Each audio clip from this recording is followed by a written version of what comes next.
আজকে আমাদের আজমের হসপিটালে একটা ছেলে বাবু হয়েছে, একটা মেয়ে বাবু হয়েছে আলহামদুলিল্লাহ। এই বাবুটা রাতে হয়েছে। তো বাবু জামালপুর থেকে এসেছে। বাবুর মার অনেক পানি ভাঙছিল। যাই হোক, বাবুর মা বলছিল যে ওর ফ্যামিলিতে অনেকগুলো সিজার লেগেছে।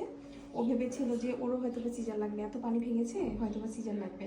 কিন্তু আল্লাহর রহমতে ইন্ডাকশন দেওয়ার পরে কোনো সিজার লাগেনি, সুন্দর মতো প্রোগ্রেস করেছে এবং বাবু নর্মালি হয়ে গেছে আলহামদুলিল্লাহ। বাবুর ওজন 3 কেজি। বাবু হলো পোস্ট ডেটের ছিল, তাই না? ডেট ওভার ছিল। আর এই বাবুটা হচ্ছে মির্জাপুরের। বাবুর মা আসলে কি বলবো, এটা একটু ওনাদের ভুলই হয়েছে। ওনারা ভর্তি থেকেছিল, তারপর আবার চলে গিয়েছিল। আমি যেটা বলি যে জ্বরের মুখ খোলার পরে আসলে তখন হসপিটালে অ্যাডমিট থাকতে হবে, তখন যাওয়া যাবে না। তখন বাড়িতে চলে যেয়ে আরও 7 দিন ওভার হয়েছে। ওভার হওয়ার পর তো পানি ভেঙে যায়। দেন লাস্ট সময় আসে, মানে এমন সময় আসে যখন অ্যাকচুয়ালি একেবারে সিভিয়ার অলিগোহাইড্রোজেনাস, তখন আর কোনো অপশন ছিল না। প্লাস মিকোনিয়াম স্টেইন ছিল, মানে বাবু টয়লেট করে দিছিল। সবগুলো মানে একটাও ইন্ডিকেশন ছিল না যে আমি এমবিডির জন্য ট্রায়াল দিব। পরে তাড়াতাড়ি ইমিডিয়েটলি এটা সি সেকশন করতে হয়েছে। তো এই বাবুটা সি সেকশনই হয়েছে, সিজারি হয়েছে। এই বাবুটা নর্মালি হয়েছে আল্লাহর মতে। দুইটা বাবুই ভালো আছে। যাই হোক, দিন শেষে আমরা সুস্থ বাবু চাই, বাবু যাতে ভালো থাকে। আর যে বাবুটাকে সদর হসপিটালে পাঠানো হয়েছিল, যার মা টোটালি চিকিৎসা মানে করেনি 9 মাস, মানে বাচ্চা অপুষ্টিতে ছিল অনেক বেশি, ওই বাচ্চাটা মারা গিয়েছে। তো ওই বাচ্চার জন্য সবাই দোয়া করবেন যাতে বাচ্চার মার মানে কি বলবো, নেক্সট টাইম যাতে ভালো হয়, আল্লাহ যাতে রহমত করে। এবং আমি বলে দিয়েছি নেক্সট টাইম বেবি নিলে অবশ্যই ডক্টরের অধীনে থাকতে হবে, খাওয়া দাওয়া করতে হবে। এরকম কি বলবো, অনিয়ম করা যাবে না। অনিয়ম করলে বাচ্চা কখনোই সুস্থ হয় না। একজন সুস্থ মা সুস্থ বেবি জন্মদান করতে পারে।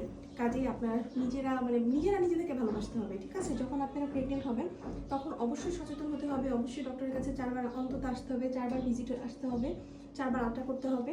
এটা আমি সবসময় বলি। শুধু আলট্রা না, আপনি শুধু আলট্রাকেই মনে করেন যে সব কিছু, আলট্রা না, ব্লাড টেস্টও করতে হবে। বাচ্চার মা সুস্থ থাকলেই একটা সুস্থ বাবুর জন্ম দিতে পারবেন। তো যাই হোক, ওই বাবুর জন্য সবাই দোয়া করবেন, বাবুর বাবা মার জন্যও দোয়া করবেন। বাবুর বাবা মা বুঝতে পেরেছে যে আসলে ওনাদের ভুল হয়ে গেছে, ডক্টরের কাছে আসা উচিত ছিল এবং চিকিৎসার অধীনে থাকা উচিত ছিল। বাচ্চার স্কিনেও কিন্তু অনেক প্রবলেম ছিল, আমি দেখাইনি ওইটা, কারণ একটু বাচ্চাটা দেখতে একটু অন্যরকমই হয়েছিল। স্কিনটা বিভৎস ছিল, একটু স্কিনগুলো উঠা ছিল আর কি। আর কন্টিনিউটাল আর কিছু প্রবলেম ছিল। তো যাই হোক, সবাই দোয়া করবেন। এত ভালো মাঝে দু একটা এরকম, আসলে এরকম কেস রাখতে চাই না, কিন্তু উনি অসহায় ছিল এই জন্য রাখা হয়েছিল। কারণ শেষ সময় আসলে এরকম কেস রাখলে তখন খারাপ হওয়ার চান্সই বেশি থাকে। কারণ যে নাকি ফুল 9 মাসে একবার ডক্টরও দেখায়নি, সেই বাচ্চাটা কিন্তু খারাপ হওয়ার চান্স সব থেকে বেশি। আর যারা রেগুলার ট্রিটমেন্টে আছে তাদের ক্ষেত্রে কিন্তু দেখা যাচ্ছে যে খারাপ হচ্ছেই না আল্লাহর রহমতে। মানে যে রেশিওটা হওয়া উচিত 100টার মধ্যে অন্তত একটা বাচ্চা খারাপ হবে, সেরকমও হচ্ছে না আলহামদুলিল্লাহ।